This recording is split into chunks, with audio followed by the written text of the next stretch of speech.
Bienvenue pour l'entretien de France 24. On se retrouve ici à Tunis. Merci Monsieur le Premier ministre, Beji Caïd Essebsi. Merci Monsieur le Premier ministre de nous recevoir ici dans ce palais des baies de Tunis.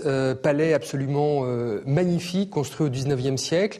Palais que vous occupez depuis maintenant moins de 2 mois à ce poste de Premier ministre du gouvernement provisoire. Alors avec vous, on va évidemment évoquer la situation politique de votre pays. On va évoquer aussi la situation économique. On sait les difficultés auxquelles est confrontée la Tunisie. On va évoquer aussi la visite ce mercredi du ministre français des Affaires étrangères, Alain Juppé, et ses relations parfois difficiles avec la France. Et puis on évoquera aussi la situation géopolitique de la région avec cette guerre en Libye. Merci de nous accueillir, donc, je le disais, dans ce palais. Pour venir jusqu'ici, il a fallu passer devant des véhicules militaires blindés, lourdement armés, des fils de fer barbelés, des soldats en armes. Vous qui exercez aujourd'hui le pouvoir dans ce gouvernement provisoire, sentez-vous que ce pouvoir issu de la Révolution est un pouvoir encore fragile ? Tous les pouvoirs sont fragiles, pas ceux uniquement qui sont issus d'une révolution, mais bien sûr, la Tunisie maintenant vit une période exceptionnelle après cette révolution. Et je pense, en tout cas, que le gouvernement que j'ai l'honneur de présider n'a convié qu'à peu près 40 jours. Mais la situation, en tout cas, est meilleure, nettement meilleure. Mais ça ne veut pas dire que nous sommes au bout de nos efforts. Il y a le problème de la sécurité, qui était vraiment un gros problème. C'était notre priorité de rétablir l'ordre dans le pays. Je pense que maintenant, les choses vont bien. Vous avez certainement mentionné tout à l'heure qu'il y a des fils barbelés, des blindés. En tout cas, pas à la place de la Casbah, il n'y a pas de blindés. Mais il y a des fils barbelés partout. Et ça ne veut pas dire que le fil barbelé, qu'il y ait une insécurité. Bien au contraire, ce sont les situations résiduelles du début de la Révolution. Maintenant, les choses s'estompent, ça marche bien. Alors, je disais, je vous interrogeais sur la fragilité du pouvoir. Votre prédécesseur au poste de Premier ministre, M. Ranouchi, a dû démissionner il y a moins de 2 mois sous la pression de la rue. Est-ce que vous pensez que ça peut vous arriver aussi ? Mais ça arrive à tout le monde. C'est la règle du jeu. Mais je pense que depuis mon arrivée, il y a un début de confiance. La confiance est aussi fragile. Il faut la maintenir. Et pour un pays comme la Tunisie, qui a des problèmes sociaux, des problèmes économiques, il y a des problèmes de chômage que nous avons trouvés. Vous savez, les révolutions ont des grandes causes et peut-être aussi des accidents qui révèlent les grandes causes qui existent. Donc, nous avons une situation qui était difficile, et c'est peut-être cela qui a fait que il y a une révolution pour changer ce qui n'allait pas. Votre mandat, c'est d'amener le pays jusqu'au 24 juillet, date de cette élection d'une assemblée constituante qui aura pour vocation de créer les nouvelles règles du jeu politique en Tunisie. Quelles sont, selon vous, les bonnes règles du jeu ? Qu'est-ce que cette assemblée, de quoi cette assemblée doit accoucher après le 24 juillet ? Après le 24 juillet, elle doit accoucher après d'une constitution. C'est-à-dire, pour le moment, nous allons tout de même faire voter le peuple. Et au fond, c'est ça la source de la légitimité. Nous sommes actuellement un gouvernement provisoire, c'est vrai. Mais c'est justement pour essayer de répondre aux attentes de notre peuple. Et la plus grande attente pour un pays qui sort d'une révolution, c'est quand même d'initier un processus démocratique. C'est pas facile, bien entendu, mais c'est pas impossible. C'est pas facile parce que la démocratie ne s'est jamais implantée durablement en Tunisie. Vous savez, pour reprendre la formule à l'envers, s'il y a une chance pour qu'une démocratie s'installe dans un pays du tiers-monde, c'est bien en Tunisie.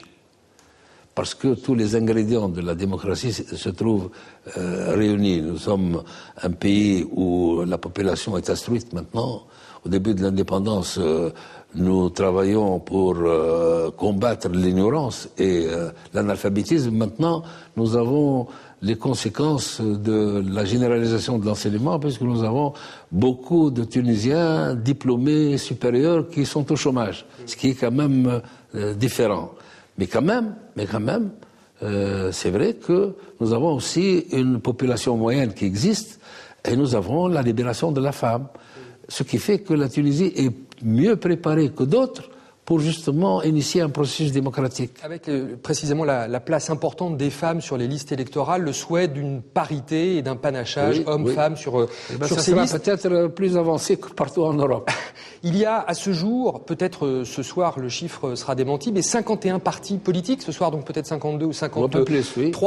Cette effervescence politique est un bon signe selon vous ? Non, c'est un signe normal. Après un quart de siècle d'un pouvoir au chape de plomb, où les gens ne pouvaient pas parler, où il n'y avait pas d'espace de liberté ni de discussion, il est normal que la cocotte minute qui éclate, eh ben, il y a des débordements, il y a des excès, et nous les acceptons pendant un certain temps. Alors, parmi ces 51 ou plus partis politiques, il y a le parti Ennahda notamment, qui a été longtemps interdit, avec le retour au pays de M. Ranouchi, qui était exilé à Londres, parti islamiste. Est-ce que ce parti constitue aujourd'hui un sujet d'inquiétude pour vous ? En tout cas, les gens du Ennahda, comme vous les avez appelés... Parti de la Renaissance, oui, ils ont le droit de s'exprimer comme tous les autres partis. Une démocratie n'est pas forcément sélective pour les gens qui participent. Donc ils participent comme tout le monde, ils ont la liberté maintenant de parler, de se réunir, de manifester. Maintenant, ils sont soumis au verdict du pays, c'est-à-dire du peuple. C'est les urnes qui vont dire exactement ce qu'ils représentent ou ne représentent pas, et si leur représentativité est un danger ou pas. Alors je voudrais qu'on parle aussi de l'économie. On sait que c'est un sujet particulièrement important. Il n'est qu'à se promener sur la côte au nord de Tunis pour voir que les hôtels qui accueillaient tant de touristes sont vides, que ces hôtels vides, c'est du chômage en plus dans un pays où le chômage était déjà important. Votre principal enjeu, vous aujourd'hui, c'est de réussir cette révolution qui doit s'appuyer sur une réussite économique d'abord ? Vous savez, c'est saint Thomas d'Aquin qui disait « il faut un minimum de bien-être pour pratiquer la vertu ». Alors si la démocratie est la vertu, évidemment, il n'en demeure pas moins qu'il est nécessaire que les gens soient bien nourris et qu'ils ont du travail. Donc c'est ça le grand problème. Alors pour ça, vous demandez l'aide européenne notamment. On peut évoquer la visite d'Alain Juppé ce mercredi à Tunis que vous allez rencontrer. L'aide que l'Europe conditionne à une maîtrise de votre part des flux migratoires. Est-ce que vous trouvez cela juste ? Vous savez, nous demandons l'aide de personne et l'aumône de personne. D'abord, nous avons commencé par faire des efforts par nous-mêmes. Et nous avons présenté un plan important pour justement résorber en partie le chômage dans les régions déshéritées, qui sont les régions où il y a eu les événements qui ont fait, où il y a eu les incidents qui ont fait la révolution. Mais certainement pour le développement de la Tunisie, pour justement l'avenir, nous avons besoin d'investissement. Et ça, il faut rassurer les investisseurs pour leur dire la situation politique est stable aujourd'hui ? Mais la situation de la Tunisie s'améliore. La stabilité, c'est un résultat, mais des efforts que nous déployons. Et je pense qu'actuellement, l'ordre étant rétabli en grande partie, le problème du tourisme, c'est un problème psychologique. Les gens pensent qu'après une révolution, il n'est pas bon d'aller dans les pays où il y a une révolution. Je crois que pour la Tunisie, ils se trompent, parce que la situation actuelle ne crée aucun risque et aucun danger pour les touristes. La brouille avec la France, c'est de l'histoire ancienne ? On se brouille jamais. On ne gouverne pas avec des états d'âme. Bon, il y a toujours dans les relations entre les pays des moments plus difficiles que d'autres. Donc moi, je regarde toujours l'avenir. Il ne faut jamais insulter l'avenir et en tout cas profiter du présent. Ce qui se passe, si c'est passé, d'ailleurs, avant que je n'arrive, ne me regarde pas. C'est du passé, ça. Dernière question, on arrive au terme de cet entretien. Votre voisin, la Libye, avec lequel vous avez des relations économiques cruciales, très importantes, très riches, est un pays aujourd'hui en guerre. Qu'est-ce que vous attendez du colonel Kadhafi, qu'il quitte le pouvoir? Moi, je n'attends rien du colonel Kadhafi, mais justement, les relations entre la Tunisie et la Libye sont des relations très anciennes et elles sont permanentes parce que c'est la géographie qui commande ces relations-là. Nous déplorons ce qui se passe en Libye, nous déplorons la situation du peuple libyen, nous souhaitons que les choses s'améliorent, mais la Libye est pour nous un problème intérieur, parce que nous sommes des voisins avec des frontières très longues et des frontières assez perméables.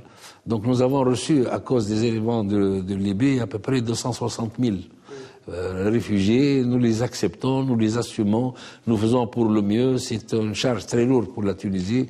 Évidemment, si nous pouvons compter sur la compréhension des pays amis, c'est tant mieux.